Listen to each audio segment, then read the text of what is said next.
बिस्मिल्लाहिर्रहमानिर्रहीम। Dear students, उम्मीद है आप सब लोग खैरियत से होंगे। स्टूडेंट्स, आज की इस वीडियो में हम unit number 17 simple harmonic motion की न्यूमेरिकल प्रॉब्लम सोल्व करने जा रहे हैं। इसमें फर्स्ट न्यूमेरिकल है the amplitude of the motion of a mass attached to a spring is 2.48 meter while maximum speed of its mass is 4.36 meter पर second. What is the period of the motion. एक mass है जो spring के साथ attached है और इसका जो एम्पलीट्यूड है वो 2.48 मीटर गिवन है, जबकि इस मैस की मैक्सिमम स्पीड 4.36 मीटर पर सेकेंड है। हमने इस पार्टिकल के मोशन का पीरियड फाइंड करना है। सबसे पहले डेटा लिख लेते हैं। एम्पलीट्यूड ए गिवन है 2.48 मीटर, जबकि मैक्सिमम स्पीड गिवन है 4.36 मीटर पर सेकेंड। हमने टाइम पीरियड टी फाइंड करना है। स्टूडेंट्स, यहाँ पे जो हम फार्मूला यूज करेंगे वो है maximum speed we max equal to A omega. अब यहां से हमारे पास एंगुलर फ्रीक्वेंसी ओमेगा आ जाएगी V maximum divide by A. Amplitude A भी गिवन है, मैक्सिमम वेलोसिटी वी भी गिवन है। इन दोनों की वैल्यूज आप यहाँ पे फार्मूला में पुट कर दें तो हमारे पास एंगुलर फ्रीक्वेंसी ओमेगा आ जाएगी 1.758 रेडियन पर सेकेंड। जब हमारे पास एंगुलर फ्रीक्वेंसी आ गई तो टाइम पीरियड और एंगुलर फ्रीक्वेंसी के दरमियान एक रिलेशन हमें पता है और वो रिलेशन होती है T equal to 2 pi over omega. 2 pi तो कांस्टेंट है, ओमेगा हम ऑलरेडी यहाँ पे फाइंड आउट कर चुके हैं। तो 2 पाई और ओमेगा की वैल्यू अब यहाँ पे फार्मूला में पुट कर दें तो हमारे पास टाइम पीरियड आ जाएगा 3.57 सेकेंड। क्वेश्चन नंबर 2 है a particle moves whose displacement as function of time is x equal to 3 cos 2t where distance is measured in meter and time in second। हमारे पास एक particle की displacement given है as a function of time. हमने find क्या करना है। Part A, calculate the amplitude, the frequency, the angular frequency and the period of this particle. इस particle का एम्पलीट्यूड, फ्रीक्वेंसी, एंगुलर फ्रीक्वेंसी और टाइम पीरियड फाइंड करना है। Part B, calculate the time at which the particle reaches the mid point x equal to 0 and the turning point. और वो time find करना है हमने जब ये पार्टिकल मिड पॉइंट और टर्निंग पॉइंट पर रीच कर जाता है। सबसे पहले डेटा लिख लेते हैं। डेटा में यही है कि हमने क्या क्या फाइंड करना है। हमने एम्पलीट्यूड ए फाइंड करना है, frequency F, angular frequency omega और टाइम पीरियड टी कैलकुलेट करना है। जबकि यहाँ पे स्मॉल टाइम टी जो है ये वो टाइम होगा जब particle mid point x equal to 0 और टर्निंग पॉइंट पर जो है वो रीच कर जाएगा। इन एडिशन टू दिस हमें इस पार्टिकल का डिस्प्लेसमेंट फंक्शन गिवन है। इन जनरल जो हमारे पास पार्टिकल के डिस्प्लेसमेंट का फंक्शन होता है वो होता है x of t equal to a cos omega t. एक डिस्प्लेसमेंट का फंक्शन हमारे पास इस केस में भी गिवन है जब पार्टिकल मूव करता है और वो है x of t equal to 3 cos 2t। ये जनरल फार्मूला है, जनरल केस है, जबकि ये एक स्पेसिफिक केस है। अब इन दोनों फंक्शंस को हम एक दूसरे के साथ रिलेट कर लेते हैं, कंपेयर कर लेते हैं। तो यहां से हमारे पास एम्पलीट्यूड ए क्या आ जाएगा 3 मीटर, जबकि एंगुलर फ्रीक्वेंसी ओमेगा क्या आ जाएगी वो आ जाएगी 2 रेडियन पर सेकेंड। तो दो पार्ट्स का आंसर तो हमने यहाँ पे कर दिया, पार्ट ए के दो पार्ट्स का। नेक्स्ट, चूंकि हमने फाइंड करनी थी एंगुलर फ्रीक्वेंसी और टाइम पीरियड। एंगुलर फ्रीक्वेंसी और टाइम पीरियड के दरमियान हमें रिलेशन पता है, वो होती है T equal to 2 pi over omega. अब टाइम पीरियड क्या होता है। Time period reciprocal of frequency होता है कि टाइम पीरियड और फ्रीक्वेंसी के दरमियान यही रिलेशन होती है कि time period reciprocal of frequency होती है या frequency reciprocal of time period होता है। तो टी की जगह यहाँ पे 1 ओवर एफ में लिख सकता हूँ। 1 over f equal to 2 pi over omega, क्योंकि हमने फ्रीक्वेंसी एफ फाइंड करनी है तो इसका आप इनवर्स कर लें तो एफ आ जाएगा ओमेगा ओवर 2 पाई। ओमेगा हम फाइंड आउट कर चुके हैं, 2 पाई कांस्टेंट है, इसकी वैल्यू पुट कर दें तो हमारे पास फ्रीक्वेंसी आ जाएगी 0.318 हर्ट्ज। जब हमारे पास फ्रीक्वेंसी आ गई तो simple t equal to 1 over f use करके हम टाइम पीरियड फाइंड आउट कर लेंगे। एफ की जगह आप फ्रीक्वेंसी की वैल्यू फाइंड पुट कर दे जो हमने यहां से कैलकुलेट किया, तो टाइम पीरियड आ जाएगा 3.14 सेकेंड। तो पार्ट ए यहाँ पे कंप्लीट हो जाता है। इसमें हमने चार चीजें जो है वो फाइंड की है, एम्पलीट्यूड, फ्रीक्वेंसी, एंगुलर फ्रीक्वेंसी और टाइम पीरियड। अब पार्ट बी है, इस पार्ट में हमने टाइम पीरियड कैलकुलेट करना है। ये वो टाइम है टी जब ये particle mid point x equal to 0 पे रीच करता है और टर्निंग पॉइंट पर रीच करता है। आप क्या करेंगे, mid point x equal to 0 पे टाइम कैलकुलेट करने के लिए ये जो इस पार्टिकल की डिस्प्लेसमेंट का फंक्शन है x equal to 3 cos 2t, यहाँ पे एक्स की जगह 0 पुट कर दें तो ये बन जाएगा 0 इक्वल टू 3 cos 2t। 3 जब 0 के नीचे डिवाइड होगा तो 0/3 0 हो जाएगा, 0 इक्वल टू cos 2t। अब cos इनवर्स 0 क्या होता है, वो पाई/2 होता है, तो 2t इक्वल आ गया पाई/2 के, यहाँ से t आ जाएगा पाई/4। पाई की वैल्यू पुट कर दें 3.14, तो यहां से हमारे पास टाइम आ जाएगा 0.785 सेकेंड। ये वो टाइम है जब ये particle mid point x equal to 0 पर जो है वो रीच कर जाएगा। नेक्स्ट हमने टाइम फाइंड करना है जब ये पार्टिकल टर्निंग पॉइंट पर रीच करेगा। टर्निंग पॉइंट क्या होंगे, वो हमारे पास एम्पलीट्यूड ही होगा, +-3 भी पॉसिबल है, -3 भी पॉसिबल है। सबसे पहले x की वैल्यू 3 पुट कर लेते हैं पार्टिकल की डिस्प्लेसमेंट फंक्शन में, तो ये बन जाएगा 3 इक्वल टू 3 cos 2t। 3 से कटेगा तो 1 इक्वल टू cos 2t। अब cos इनवर्स 1 क्या होता है, 0। यहाँ से 2t 0 को इक्वल आ जाएगा और टाइम 0 आ जाएगा, जो कि पॉसिबल नहीं है, हमें नॉन जीरो टाइम चाहिए। तो अब आप क्या कर लें, आप x की जगह -1 पुट कर दें, तो यहां से आ जाएगा -1 equal to cos 2t। -3 put करेंगे ना, तो -3 इक्वल टू 3 cos 2t है, 3 से कटा, -1 इक्वल टू cos 2t इस तरह आ गया।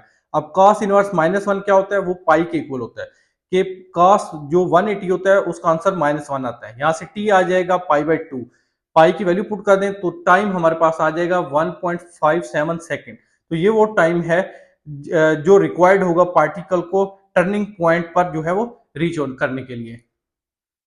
थर्ड न्यूमेरिकल है, a particle executes simple harmonic motion that moves back and fourth along x axis between point -0.20 meter and +0.20 meter.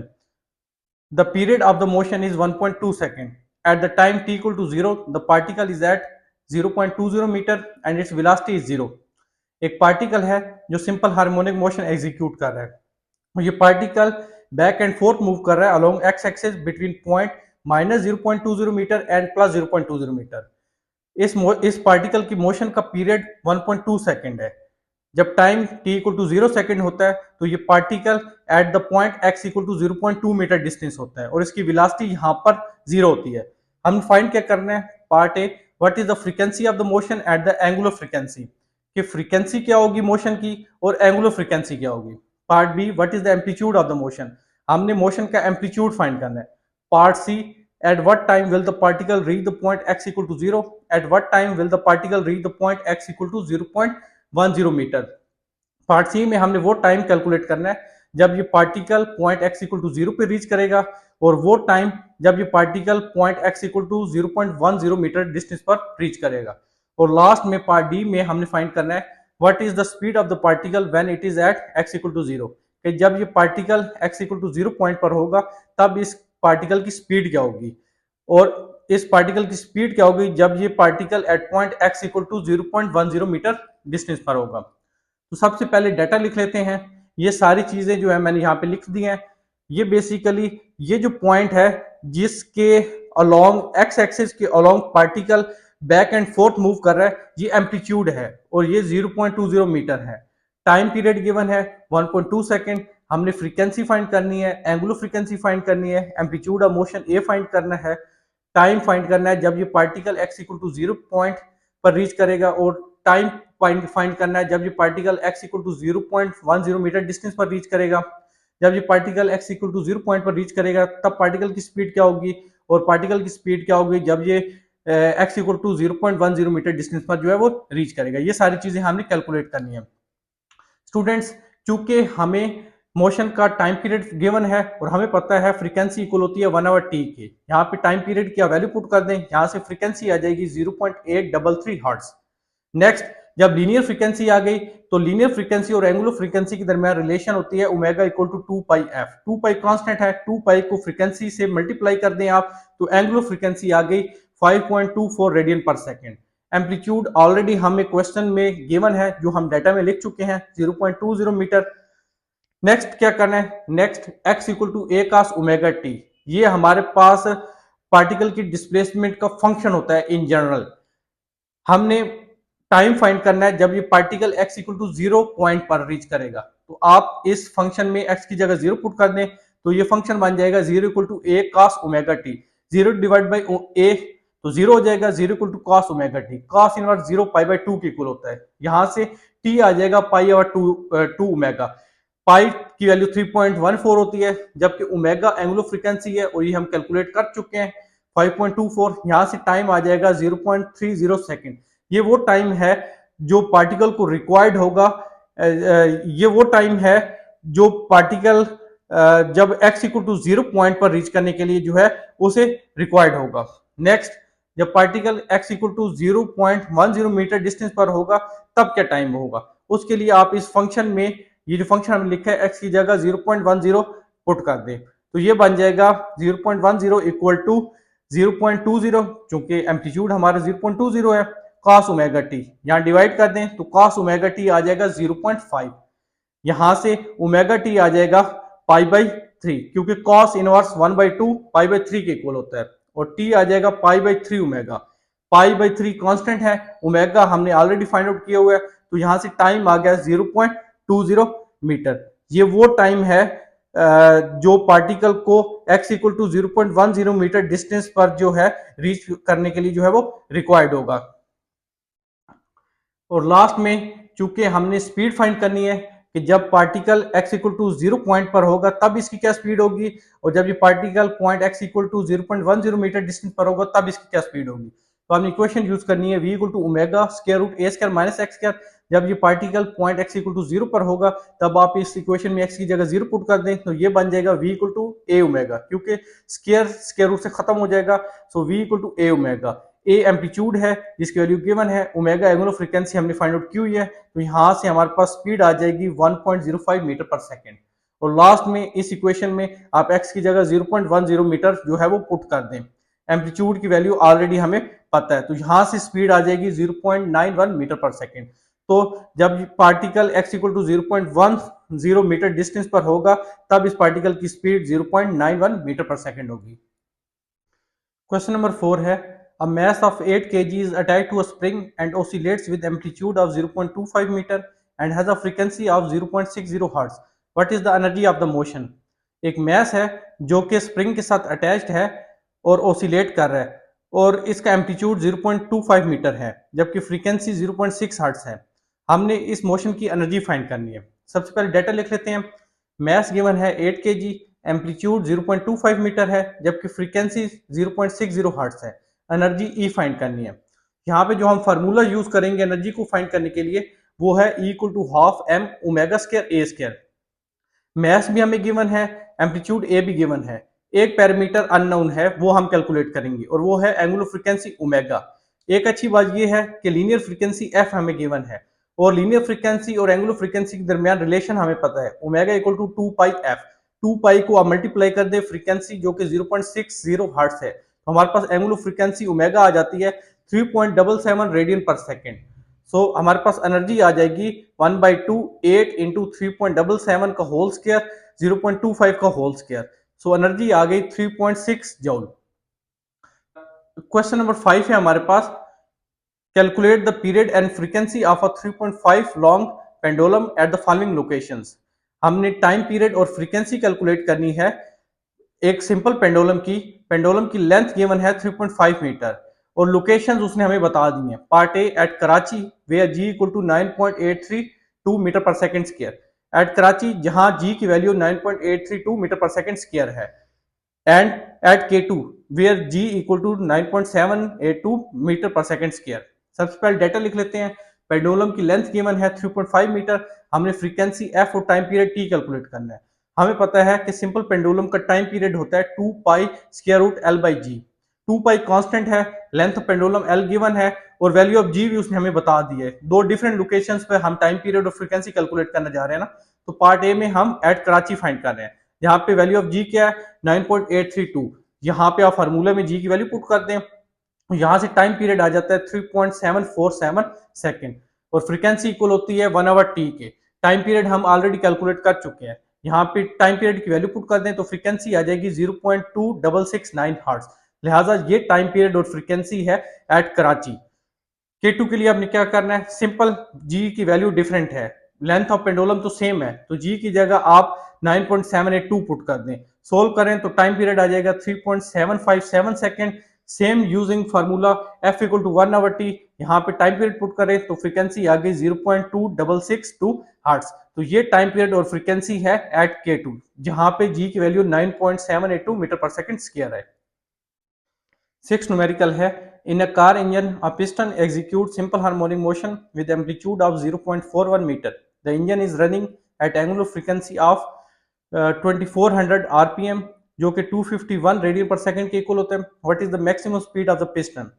Car engine में एक piston 0.41 metre की एम्पलीट्यूड के साथ सिंपल हार्मोनिक मोशन एग्जीक्यूट कर रहा है और ये इंजन 251 रेडियन पर सेकंड की एंगुलर फ्रीक्वेंसी के साथ रन कर रहा है। तो हमने इस पिस्टन की मैक्सिमम स्पीड फाइंड करनी है। सबसे पहले डाटा लिख लेते हैं।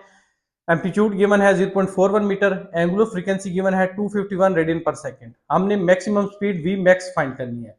मैक्सिमम स्पीड फाइंड करने का फार्मूला होता है ए ओमेगा। ए एम्पलीट्यूड है, ओमेगा एंगुलर फ्रीक्वेंसी है। लकली दोनों पैरामीटर्स हमें गिवन है। अब यहाँ पे फार्मूला में पुट कर दें तो हमारे पास मैक्सिमम स्पीड आ जाती है 103 मीटर पर सेकंड। नेक्स्ट हमारे पास सेवंथ न्यूमेरिकल है जो कि लास्ट न्यूमेरिकल है इस एक्सरसाइज का। A ball connected to a spring executes simple harmonic motion. At t equal to 0, its displacement is 0.50 meter and its acceleration is minus 0.72 meter per second square. The phase constant for its motion is 0.84 radian. What is the ball's displacement at t equal to 3.4 second? इस numerical में वो कह रहा है एक ball है जो spring के साथ कनेक्ट है और वो सिंपल हार्मोनिक मोशन को एग्जीक्यूट कर रही है। जब time t equal to 0 second होता है तो इसकी डिस्प्लेसमेंट 0.50 मीटर होती है, जबकि acceleration minus 0.72 metre per second square होती है। फेज कांस्टेंट उसने हमें मोशन का बता दिया 0.84 रेडियन और बॉल की डिस्प्लेसमेंट फाइंड करने के लिए कहा है जब time t equal to 3.4 second होता है। सबसे पहले डाटा लिख लेते हैं। ये सारी चीजें मैंने जो हमें गिवन है क्वेश्चन में वो डाटा में लिख दी है। नेक्स्ट सॉल्यूशन में हम जो इक्वेशन यूज करेंगे वो है x of t equal to a cos omega t plus five. यहाँ पे फाइव हमारे पास फेज कांस्टेंट है। ये बेसिकली पार्टिकल की डिस्प्लेसमेंट है as a function of time. Five phase constant इसलिए ऐड किया क्योंकि यहाँ पे फेज कांस्टेंट का जिक्र हो रहा है। ठीक है, अब हमें पता है सिंपल हार्मोनिक मोशन के केस में जो एक्सेलरेशन होती है वो माइनस ओमेगा स्क्वायर एक्स के इक्वल होती है। यहाँ से ओमेगा स्क्वायर आ जाता है माइनस ए ओवर एक्स। ए की वैल्यू हमें गिवन है माइनस 0.72, माइनस माइनस प्लस हो जाता है तो यहां से ओमेगा स्क्वायर आ जाता है 1.44। क्योंकि हमने ओमेगा फाइंड करना है तो स्क्वायर रूट कर लें दोनों साइड, स्क्वायर स्क्वायर रूट से कट जाएगा तो ओमेगा एंगुलर फ्रीक्वेंसी का आंसर आ जाता है 1.44 radian per second. Angular frequency find करने के बाद नेक्स्ट हमने एम्पलीट्यूड फाइंड करना है। अब जो कंडीशन हमें गिवन है क्वेश्चन में कि जब time t equal to 0 second है तब displacement x equal to 0.50 metre है। तो ये कंडीशन हम जो पार्टिकल की जनरल इक्वेशन है डिस्प्लेसमेंट की वहां पे पुट कर देते हैं। x ऑफ t की जगह 0.50 मीटर पुट कर देते हैं और t की जगह 0 पुट कर देते हैं। तो ये इक्वेशन बन जाएगी 0.50 इक्वल टू a cos 5। यहां से एम्पलीट्यूड a आ जाएगा cos divide by cos 5। x चूंकि डिस्प्लेसमेंट 0.50 मीटर है तो यहां से हमारे पास एम्पलीट्यूड आ जाएगा x डिवाइड बाई cos 5 चूंकि फेज कांस्टेंट हमारे पास 0.84 है। x की वैल्यू जहां पे पुट कर दें 0.50 तो हमारे पास एम्पलीट्यूड आ जाता है 0.746 मीटर। एक चीज का ख्याल रखना है, आपने डायरेक्ट cos 0.84 नहीं करना चूंकि यहाँ पे रेडियन में ये गिवन है 0.84। इसको आपने 180 से मल्टीप्लाई करके 3.14 से डिवाइड करना है क्योंकि 180 डिग्री पाई रेडियन की इक्वल होता है और 1 रेडियन 180 बाई पाई होता है। तो जब आप 0.84 को 180 से मल्टीप्लाई करके 3.14 से डिवाइड करेंगे फिर कास्ट लेंगे तब आपके पास आंसर जो है वो ठीक आएगा। सो अब जो हमारे पास एंगुलर फ्रीक्वेंसी भी आ गई, एम्पलीट्यूड भी आ गया, तो जो हमारे पास जनरल इक्वेशन होती है पार्टिकल की डिस्प्लेसमेंट की उसमें हम इस एम्पलीट्यूड और जो सेकंड जो चीज हमने एंगुलर फ्रीक्वेंसी फाइंड की वो पुट कर देते हैं। सो डिस्प्लेसमेंट आ जाएगी x इक्वल टू एम्पलीट्यूड चूंकि 0.746 आया cos ओमेगा एंगुलर फ्रीक्वेंसी हमने फाइंड किया 1.2 radian per second, omega T चूंकि हमने डिस्प्लेसमेंट फाइंड करनी है at time t equal to 3.4 second plus 5 phase constant already given है। यहाँ पे अगेन जब आपने cos 4.94 डायरेक्ट नहीं करना, पहले आपने 4.92 को 180 से मल्टीप्लाई करना है और 3.14 से डिवाइड करना है। जो आंसर आएगा उसको cos लेना है, तब आपके पास डिस्प्लेसमेंट का सही आंसर आएगा 0.15 मीटर। तो स्टूडेंट्स यहाँ पे ये हमारे न्यूमेरिकल्स कंप्लीट हो जाते हैं। अगर आपको कोई क्वेश्चन हो तो कमेंट सेक्शन में जरूर बताएं। वीडियो पसंद आए तो वीडियो को लाइक शेयर कर दें, चैनल पे नए तो चैनल को सब्सक्राइब कर दें। आपने बहुत ख्याल रखिएगा, मिलते हैं नेक्स्ट वीडियो में, तब तक के लिए अल्लाह हाफिज।